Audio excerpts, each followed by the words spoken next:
Good morning students. Previous class में अपने तरंग संख्या से संबंधित सूत्र पढ़ा था। न्यू बार बराबर आर 1/n1 का स्क्वायर माइनस 1/n2 का स्क्वायर। इसमें अपने ये पढ़ा, समझना, श्रेणी समान, श्रेणी क्या हो? समान, रेखाएं परिवर्तित हो, परिवर्तित।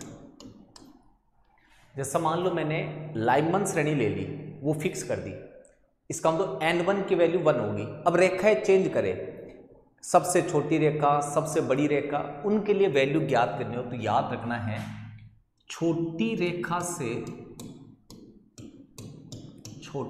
से बड़ी रेखा की तरफ जाए, बड़ी रेखा की तरफ, तो तरंग संख्या, आवृत्ति और ऊर्जा का मान बढ़ेगा, जबकि लैम्ब्डा का मान घटेगा।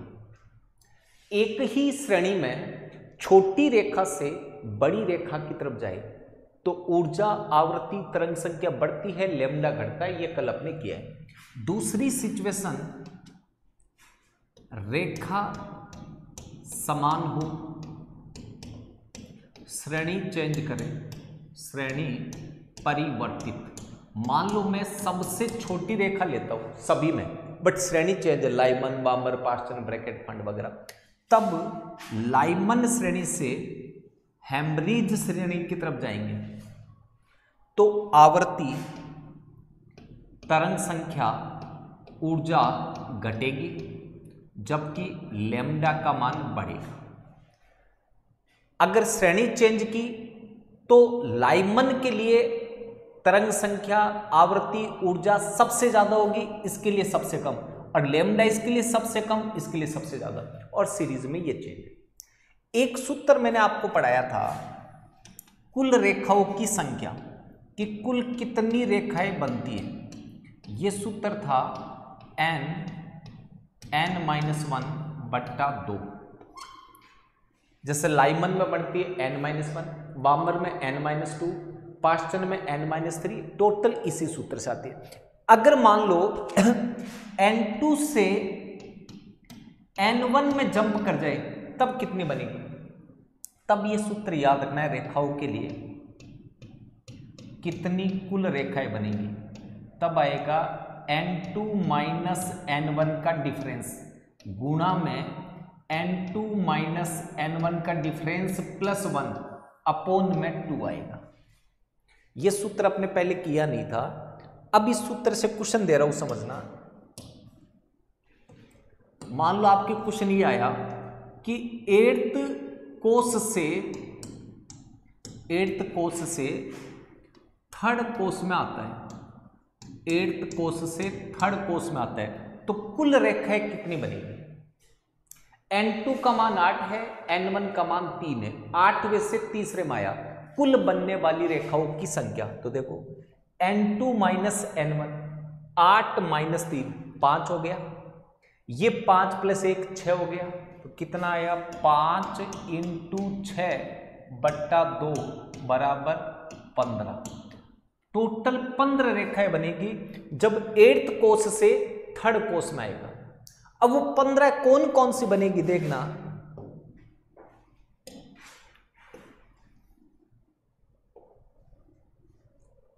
थोड़ी सी आप प्रैक्टिस करोगे, कंपटीशन लेवल तक आपके कोई प्रॉब्लम नहीं आएगी। 11th की तो कोई प्रॉब्लम है ही नहीं। ये समझो, ये मैं नाम दे देता हूं, n बराबर 1 2 3 4 5 6 7 8। ठीक है, लाना कहां पे है? थर्ड में, लाइमर, बामर, पास्टन। ठीक है, लाइमर, बामर, पास्टन, ब्रैकेट, फंड और हैम्ब्रिज सीरीज, याद तक होगी। अब अपने इस थर्ड में लाना है एट्थ से, तो कैसे कैसे आ सकता है समझना।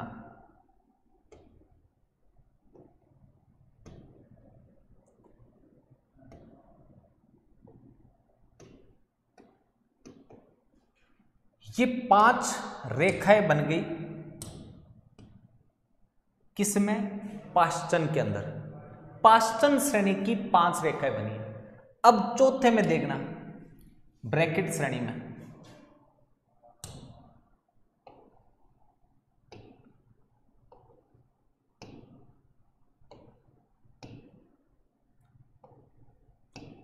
यहां पे मेरे पास में ये 4 बन गई, यहां 5 बनी थी। 5 और 4 कितनी होगी? 9। अब नेक्स्ट वाले में समझना, इसमें फंड में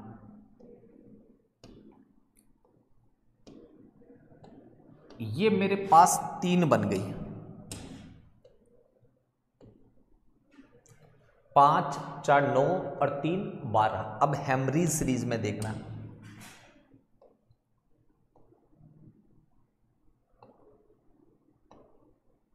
कितनी बन गई? 2।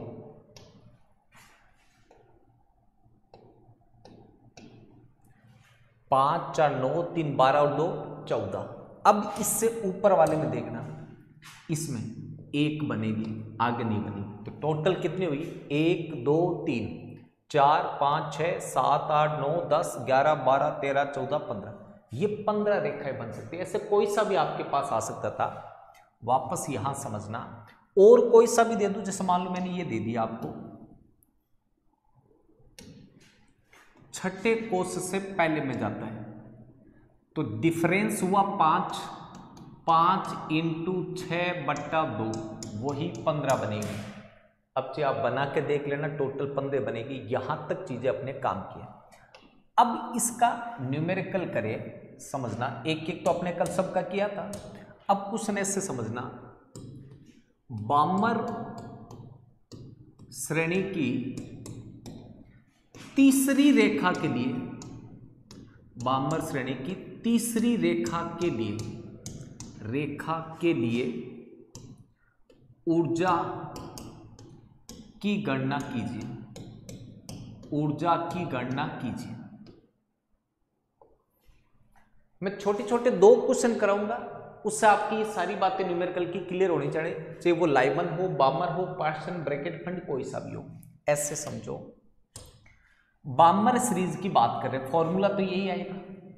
तो अगर मैं N1 की बात करूं, N1 बामर सीरीज के लिए N1 का मान कितना होता है? लाइमन बामर N1 का मान होता है 2। N2 का मान कितना होगा? 2 प्लस जिस रेखा की बात कर रहा है उतना जोड़ दो, 5। अब देखना, अभी मैंने डायग्राम बनाया भी है यहां पे, ये बामर सीरीज है। बामर सीरीज की ये पहली रेखा है, सबसे छोटी। बामर कहां गया? पाश्चन से। चलो बामर की यहां बना देता हूं, यहां समझना। ये पहली रेखा, ये दूसरी रेखा, ये तीसरी रेखा। समझ में आ रही है बात? पहली, दूसरी, तीसरी, चौथी, पांचवी चलती जाएगी। तो बामर के लिए आया कहां पे? दूसरे में। तो ये तो N1 का मान है। तीसरी रेखा का मतलब यहां से आया, तो ये 5 हो गया। तो जिस रेखा के लिए पूछे उसका जो N1 का मान है उतना जोड़ दो। तो तीसरी रेखा के लिए पूछा, 3 जोड़ दिया। अब क्या पूछा है? ऊर्जा। तो ऊर्जा के लिए पहले लेमडा ज्ञात करना पड़ेगा, फिर लेमडा से ऊर्जा ज्ञात कर लेंगे। E बराबर hc/लेमडा, या लेमडा से पहले आवृत्ति ज्ञात करके कर लो। तो इसका आंसर समझना, सबसे पहले मैंने तरंग संख्या ज्ञात की, कितनी आई? 109,700 हाइड्रोजन के लिए, 109,700। 1/N2 N1 का स्क्वायर, 2 का स्क्वायर 4, माइनस 1/5 का स्क्वायर 25 बराबर 109,700। कॉमन क्या आएगा? एलसीएम। एलसीएम में इसका ले लेता हूं 100। तो ये आया 25, ये आया 4, 25, 4, 21/100, 21/100। तरंग संख्या की इकाई होती है सेंटीमीटर इनवर्स। तो यहां मैं लिख देता हूं सेंटीमीटर इनवर्स। चाहे तो इसको पूरा हल कर देता हूं एक साइड।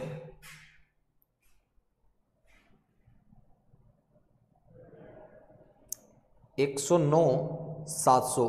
अगर दिया हुआ होता आर का मान तो जो दिया होता वही लगाते, 0.21, ये आ गया 23,037। अब अगर मैं लेमडा की बात करूं, लेमडा, तो लेमडा बराबर होगा 1/न्यू बार, मतलब ये लिख दूं 1/23,037। अब ऊर्जा की बात करें तो E बराबर एच न्यू या H C upon lambda. Lambda का मान यहाँ आ चुका, इस लेमडा का मान यहाँ लगा देना, तो वैल्यू लगा रहा हूँ समझना, या ऊपर ही लगा देता हूँ। देखो इसको ऊपर से थोड़ा सा रब कर देता हूँ।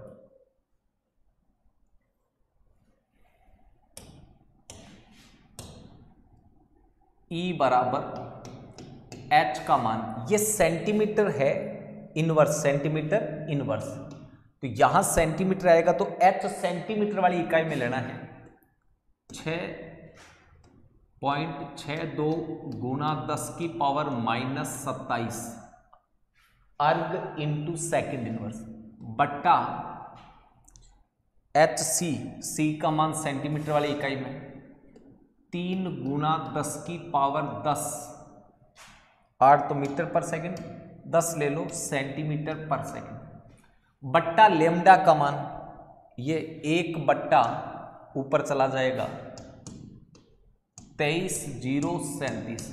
इसको हल कर लो, जितना भी आता है इकाई लिख देना अर्ग। मतलब पूछा था मैंने एक साथ सारी चीजें इसलिए कि रियल तो तरंग संख्या ज्ञात करनी थी, आगे तो कन्वर्जन पहले से पड़े हुए आपके। एक क्वेश्चन इसका और कराता हूं,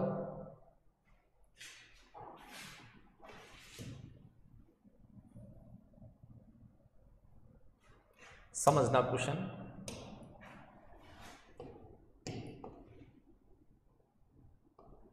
फंड श्रेणी की चौथी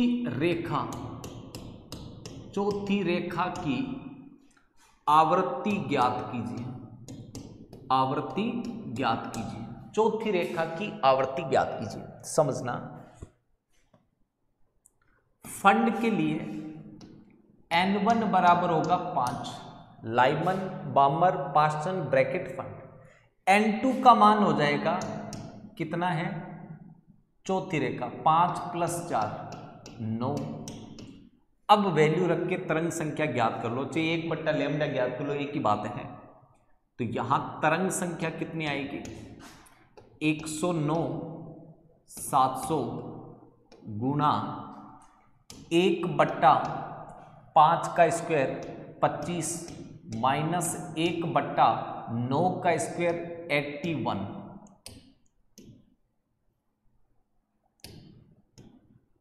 अब इसको आप हल कर लो, हल करने से आपके पास तरंग संख्या आएगी। हल करते समय देखो 109,700 एज इट इज, ब्रैकेट में कॉमन ले रहा हूं, कॉमन का सीधा तरीका है इनको आपस में गुणा कर दो, 25 को 81 से गुणा कर दो,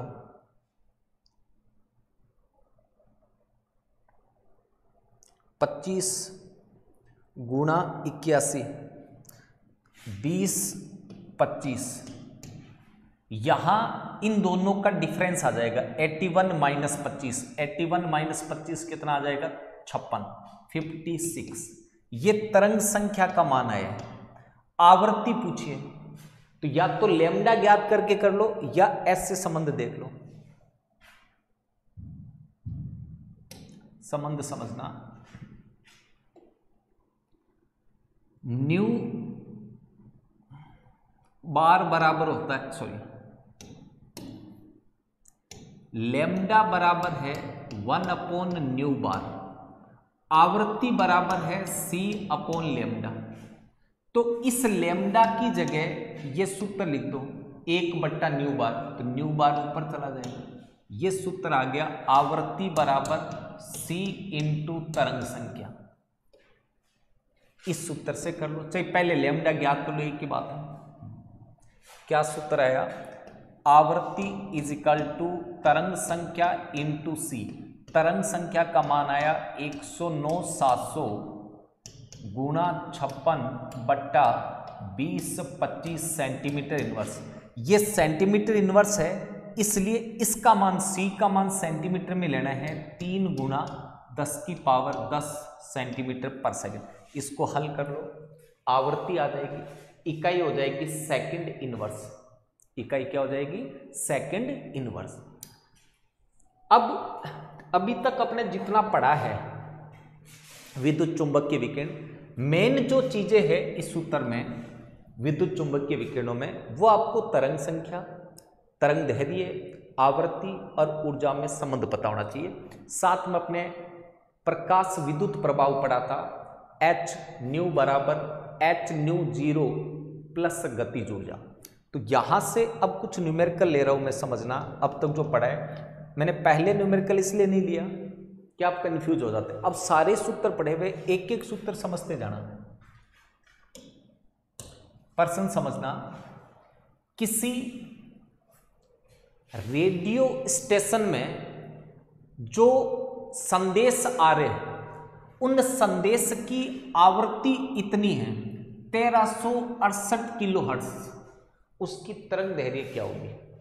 यहां कुछ भी लिख सकते हो क्वेश्चन में आप, ठीक है। मैंने क्वेश्चन बोला है, ध्यान से सुनना। किसी रेडियो स्टेशन की संदेश भेजने की आवृत्ति इतनी है 1368 किलोहर्ट्ज, तो उसके लैम्डा का मान ज्ञात कीजिए। किसका मान? लैम्डा का। तो लैम्डा बराबर क्या होगा? आंसर समझना, लैम्डा बराबर ऐसे समझो, आवृत्ति बराबर था c अपॉन लैम्डा, तो लैम्डा बराबर होगा c अपॉन आवृत्ति। c का मान मीटर या सेंटीमीटर वो आप पे डिपेंड करेगा कि आप कौन सी इकाई में लेते हो। आप जिस इकाई में लोगे उसी इकाई में लैम्डा आएगा। मीटर में लोगे तो मीटर में आएगा, सेंटीमीटर लोगे तो सेंटीमीटर। इसकी इकाई केवल दूरी होती है। तो मैं c का मान मीटर में लिख देता हूं, 3 गुना 10⁸ मीटर गुना सेकंड इनवर्स बट्टा आवृत्ति का मान 1368। अब समझना ध्यान से, ये जो इकाई होती है हर्ट्ज, इसको बोलते हैं साइकिल पर second. Cycle into second inverse. Cycle की कोई इकाई नहीं होती सेकंड इनवर्स। इसका मतलब मैं इसको सेकंड इनवर्स में लेना चाह रहा हूं, बट ये हर्ट्ज नहीं दे रखा, आगे किलो हर्ट्ज दे रखा है। तो इस किलो शब्द को हटाना है। किलो हटाओगे तो 10⁻³ आ जाएगा। अब ये केवल हर्ट्ज बचा, किलो हटा दिया।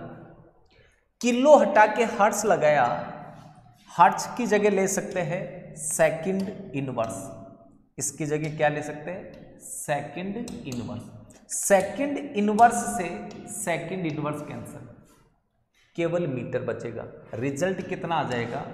3 पावर कम कर दो, 3/1368। ये 3 पावर कम की 10⁻5 बचेगी ऊपर। 10⁻5 में से 3 पावर इसको दे दो तो 10⁻2 ही बचेगी। 13 दूनी 26 के हल कर देता उसको 1 सेकंड में।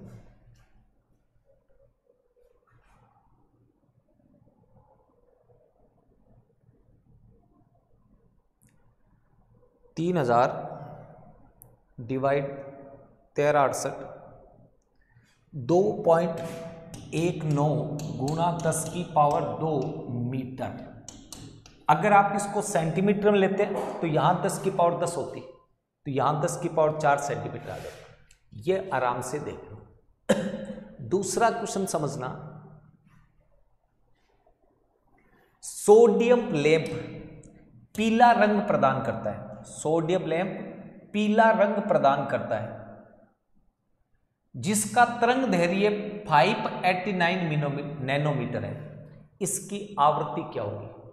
तरंग दैर्ध्य दे रखा है, आवृत्ति ज्ञात करनी है। सूत्र क्या है? c upon lambda. c का मान मीटर में लेते हो तो मीटर में ले लो, 3 गुना 10⁸ मीटर प्रति सेकंड। यह आप पे डिपेंड करता है कि आप किस में लेते हो। बट्टा लेमडा का मान दिया हुआ है 589। अब मुझे यहां सेंटीमीटर या मीटर में लेना था, तो इसको मीटर में लिया तो इसको भी मीटर में लेंगे।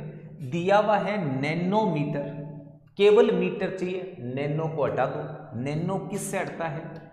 10⁻⁻⁹ से। ये मीटर, देखो मीटर से मीटर कैंसिल। इकाई होती है आवृत्ति की सेकंड इनवर्स, या हर्ट्ज लिख दो या साइकिल पर सेकंड।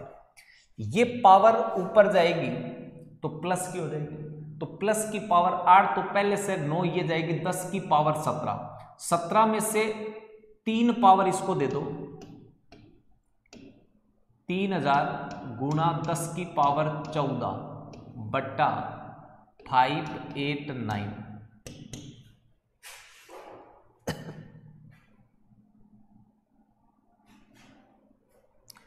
कितना आ गया? 3000 डिवाइड 589, 5.09 गुणा 10⁻14 सेकंड इनवर्स। ये आपका आंसर हो जाएगा। नेक्स्ट क्वेश्चन समझना।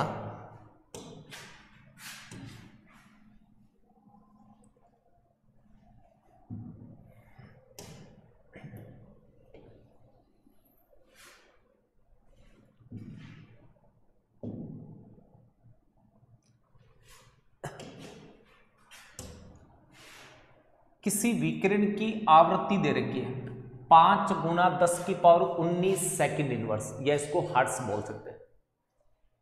तो 1 मोल फोटोन की ऊर्जा क्या होगी? क्वेश्चन लिख सकते हो, आप लिख लो। यदि किसी विकिरण की फोटोन की आवृत्ति 5 गुणा 10⁻19 सेकंड इनवर्स हो, तो 1 मोल फोटोन की ऊर्जा ज्ञात कीजिए। 1 मोल फोटोन की ऊर्जा ज्ञात कीजिए। आंसर समझना। ऊर्जा बराबर होता है E बराबर h न्यू। ये 1 फोटोन की ऊर्जा है। कितने फोटोन की? 1 फोटोन की। अपने को 1 मोल फोटोन की ज्ञात करनी है। 1 मोल अवोगाद्रो संख्या के बराबर होता है 6.023 गुणा 10⁻23। इतने फोटोन की ज्ञात करनी है, तो इससे अवोगाद्रो संख्या से गुणा कर दिया। 6.023 गुणा 10⁻23 h का मान। अब h का मान आप जूल में भी ले सकते हो, अर्ग में भी ले सकते हो, क्योंकि ऊर्जा की इकाई बचेगी जो भी लोगे। तो जूल में ले तो 6.62 गुणा 10⁻−34। इकाई क्या होगी? Joule into second. Joule into second. आवृत्ति का मान दिया हुआ है 5 गुणा 10⁻19 सेकंड इनवर्स। सेकंड इनवर्स से सेकंड कैंसिल हो गया, इकाई जूल बच जाती। यहां 27 लिखते तो इकाई अर्ग बचती। अब इसको आप आराम से सॉल्व कर सकते हो। सॉल्व करने पे जो भी आपके आंसर आएंगे वो सही है। अगर मैं सॉल्व करूं तो कितना आ जाएगा? सिंपल सीधा डायरेक्ट सॉल्व कर रहा हूं। 10⁻23 और 19 42 होगी। 42 में से माइनस वाली 34 कम कर दो। 10 कितनी होगी? 42 34 8। 10 की पावर प्लस की 8 गुणा, इकाई लिख दो जूल, गुणा 6 को 5 से गुणा करें 56 30। 30 को 6.5 से गुणा करना है, तो 30 को 6 से गुणा करें तो 180। 210 के आसपास आ जाएगा। तो एग्जैक्ट कितना आ जाएगा? 6.023 गुणा 5 गुणा 6.62 199.36 199.36। ये आपका आंसर आ गया। आराम से इसको देख लो। ये कंपटीशन में कभी इससे बाहर क्वेश्चन नहीं आते हैं। बस आपको संबंध पता होना चाहिए। छोटे छोटे से संबंध है और क्वेश्चन बड़े बड़े कर देते होंगे। आगे समझो। फोटो इलेक्ट्रिक इफेक्ट, प्रकाश विद्युत प्रभाव में जो विकिरण काम आया प्रकाश का, उसकी आवृत्ति इतनी थी, गतिज ऊर्जा इतनी थी, उसकी दहली आवृत्ति ज्ञात करो। कौन सी आवृत्ति ज्ञात करनी है? दहली आवृत्ति। तो पहले प्रकाश विद्युत प्रभाव क्या होता है वो आपको पता होना चाहिए। ये धातु, ये इलेक्ट्रॉन, यहां आपने विकिरण डाला जिसकी ऊर्जा h न्यू है, विकिरण की आवृत्ति न्यू थी, तो यहां तक इलेक्ट्रॉन को लाने के लिए जो ऊर्जा खर्च होगी वो कार्य फलन h न्यू 0 कहलाता है। ये दहली ऊर्जा, दहली आवृत्ति है, और दहली आवृत्ति युक्त ऊर्जा दहली ऊर्जा हो जाएगी जो इलेक्ट्रॉन को धातु सतह तक लाने के लिए चाहिए। आगे जो ऊर्जा होगी वो गतिज ऊर्जा कहलाएगी। इसका मतलब h न्यू इन दोनों के बराबर है, ऐसे है h न्यू बराबर h न्यू 0 प्लस के ई। तो इससे अपने h न्यू बराबर क्या आ जाएगा? न्यू बराबर आ जाएगा न्यू माइनस के ई बट्टा h। इस सूत्र से h न्यू 0 बराबर आएगा h न्यू माइनस के ई, h न्यू माइनस के ई, फिर न्यू बराबर आ जाएगा न्यू माइनस के ई बट्टा h। अब इसमें दहली आवृत्ति अपने को पूछिए, ये आवृत्ति दे रखी है 5.2 गुणा 10 की power 14 second inverse, second inverse बाद में ले लेंगे, माइनस गतिज ऊर्जा की इकाई होती है जूल, तो इसको लिख देंगे जूल में। कितना है? 1.3 गुणा 10 की पावर 19 जूल, 1.3 गुणा 10 की पावर 19 जूल बट्टा ये सेकंड इनवर्स था, बट्टा में h का मान, h का मान आवृत्ति कहां गई? Second inverse. h का मान ये जूल में है तो जूल वाली इकाई में लेना है। कितना आएगा जूल वाली इकाई में? 6.62 गुणा 10 की पावर माइनस 34, 10 की पावर माइनस 34। इकाई क्या हो जाएगी? Joule into second, joule into second. अब ये समझो अपने को ये मान तो दे रखा था गतिज ऊर्जा का जूल, इसकी इकाई अपने लिखी दी सेकंड इनवर्स, वो जूल इंटू सेकंड। अब इसमें कैंसिल कौन कौन सा हो जाएगा? देखो, जूल से जूल कैंसिल, सेकंड ऊपर आएगा, सेकंड इसकी इकाई में गड़बड़ कहां है? 2 बार कैसे आ रही है इकाई? गतिज ऊर्जा जूल में थी, सही है। h की इकाई होती है E बराबर h न्यू, h बराबर E अपॉन nu, joule upon second inverse ऊपर जाएगा तो joule into second, joule into second, joule into second ही अपने लिखा है, गतिज ऊर्जा का जूल लिखा है। इकाई में गड़बड़ कहाँ आ रहा है? अच्छा, ये माइनस में सीधा कैंसिल थोड़ी होगा, सही है, सही, माइनस वाला डायरेक्ट कैंसिल नहीं होगा। अब इसकी वैल्यू समझो, पहले इसको डिवाइड कर लो, 1.3 बट्टा 6.62, ये मेरे पास आया 0.19, पावर ऊपर गई, ये प्लस हो गई, तो प्लस की 34 और 19, 34 और 19 हो गई 53, 10 की पावर 53, तो ये आ जाएगा न्यू 0 बराबर 5.2 गुणा 10 की पावर 14 सेकंड इनवर्स माइनस में आ जाएगा 0.19 गुणा 10 की पावर -53। अब इसमें से इसको घटा दो, घटाने के बाद जो आंसर आएगा उसमें सेकंड इनवर्स लगा देना। इसमें से इसको घटा दो, इसकी इकाई भी सेकंड इनवर्स है, तो जब घटाते हैं तो इकाई तो वही रहती है, सेकंड की इनवर्स की जगह सेकंड इनवर्स, केवल ये वैल्यू कम हो जाएगी। पावर जितने भी आती है प्लस माइनस में वो देख लेना, आंसर प्लस में आता है माइनस में आता है, जिसमें भी आ सकता है वो आपको देखना है। अब नेक्स्ट समझना, इसको हटा दो।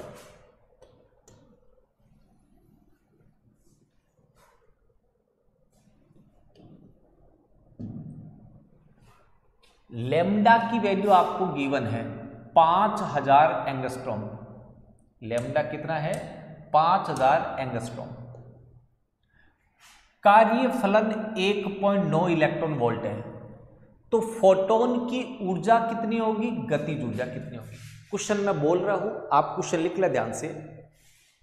किसी धातु सतह पर, मैं बोलता जा रहा हूं लिखते जाना, किसी धातु सतह पर प्रकाश विद्युत प्रभाव उत्पन्न करने के लिए, प्रकाश विद्युत प्रभाव उत्पन्न करने के लिए 5000 एंगस्ट्रॉम तरंग दैर्ध्य के विकिरण डाले गए, जिसके कार्यफलन का मान, कार्यफलन होता है hν0, इसको कार्यफलन बोलते हैं, जिसके कार्यफलन का मान 1.9 इलेक्ट्रॉन वोल्ट है। तो जो विकिरण आ रहा था उस विकिरण की ऊर्जा कितनी होगी, उस विकिरण की ऊर्जा कितनी होगी, और जो इलेक्ट्रॉन निकला जिसको फोटो इलेक्ट्रॉन बोलते हैं उसकी गतिज ऊर्जा क्या होगी। किसी धातु सतह पर इतने तरंग दैर्ध्य का प्रकाश डालने पर कार्यफलन का मान 1.9 इलेक्ट्रॉन वोल्ट आता है, तो आपतित विकिरण की ऊर्जा कितनी होगी और फोटो इलेक्ट्रॉन की गतिज ऊर्जा कितनी होगी। क्वेश्चन समझना, सबसे पहला काम है कि जो फोटोन आ रहा है उसकी ऊर्जा कितनी होगी, तो फोटोन की ऊर्जा सीधी लेमडा से ज्ञात करेंगे, ये सूत्र है E बराबर hν, न्यू की जगह c अपॉन लेमडा। यहां से अपने पास hc अपॉन लेमडा की वैल्यू आ जाएगी, जिसको hν भी बोलते हैं, एक ही बात है। h की वैल्यू 6.62 गुना 10 की पावर -34 जूल वाली इकाई में ले रहा हूं। c का मान ये जूल में लिया तो ये भी मीटर में आएगा, 3 गुना 10 की पावर 8 मीटर पर सेकेंड। लेमडा का मान भी अब मीटर में लेना है क्योंकि ये मीटर में लिया, तो लेमडा का मान एंगस्ट्रॉम में दे रखा है 5000। एंगस्ट्रॉम को हटाओगे तो 10 की पावर -10 मीटर, ये मीटर पहले इकाई अलग से लिख दूंगा तीनों की, मीटर। सेंटीमीटर में लेते हैं 10 की पावर -8, मीटर में ले रहे हो 10 की पावर -10। अब इकाई समझना, इसकी इकाई है जूल इंटू सेकेंड, इसकी इकाई है मीटर इंटू सेकेंड इनवर्स, इसकी इकाई है लेमडा की मीटर। अब कैंसिल कौन कौन से हो रही है देखो, मीटर से मीटर कैंसिल, सेकंड से सेकंड इनवर्स कैंसिल, केवल जूल बचा। ऊर्जा की इकाई होती है जूल। इसको हल किया, हल कर लेता हूं, पहले पावर का हल करो, ये 10 की पावर कम कर दो, माइनस है दोनों में, तो ये -24 डायरेक्ट कम नहीं करनी है, हाँ हो जाएगी डायरेक्ट, ये प्लस में कम होगी तो वही हो जाएगी। ऊपर जाकर के ये पावर माइनस की ऊपर जाके प्लस हो जाएगी, तो इससे कम होनी है, तो सीधी कम कर दी -24।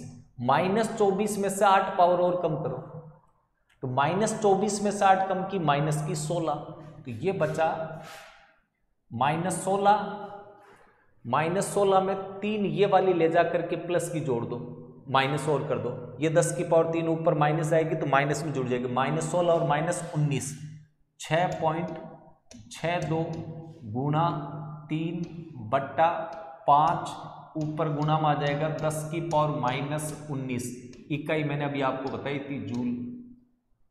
अब इसका हल देखो,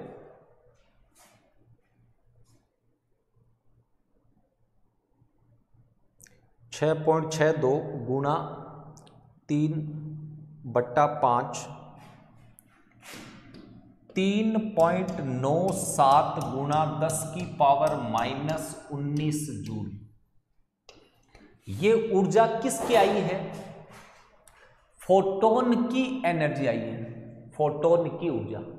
दूसरा पूछा है फोटो इलेक्ट्रॉन की गतिज ऊर्जा।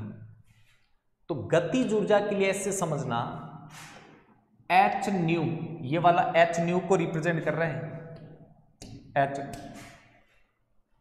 ई बराबर H nu, H C upon lambda मतलब एच न्यू हो गया ये ऊर्जा।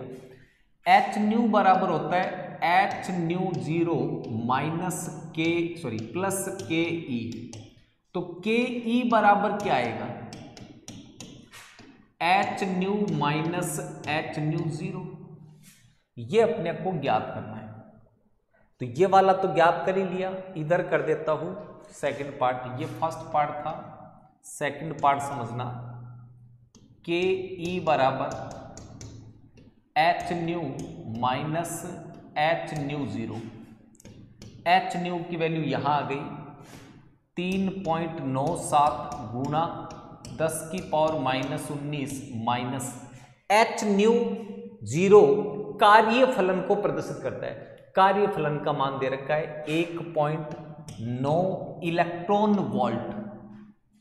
इलेक्ट्रॉन वोल्ट को जूल में चेंज करने का तरीका बताया था, 1.6 गुणा 10⁻⁻19 जूल। अब इसको हल कर लो, ये आपके पास गतिज ऊर्जा का मान आ जाएगा। पहले सिंपल सूत्र लग गया, ई बराबर H C upon lambda. H की वैल्यू आपको याद रखना है, प्रकाश का वेग सी है, लेमडा दिया हुआ है, दिए गए लेमडा से ऊर्जा ज्ञात कर ली, ये ऊर्जा एच न्यू कहलाती है। एच न्यू में से कार्यफलन को घटा दो, गतिज ऊर्जा आ जाएगी फोटो इलेक्ट्रॉन की, जितनी भी आपकी इसका आंसर है। तो इस तरह से अपन इसको आराम से कर सकते हैं। और क्वेश्चन है क्या? देखो बस इतने ही थे।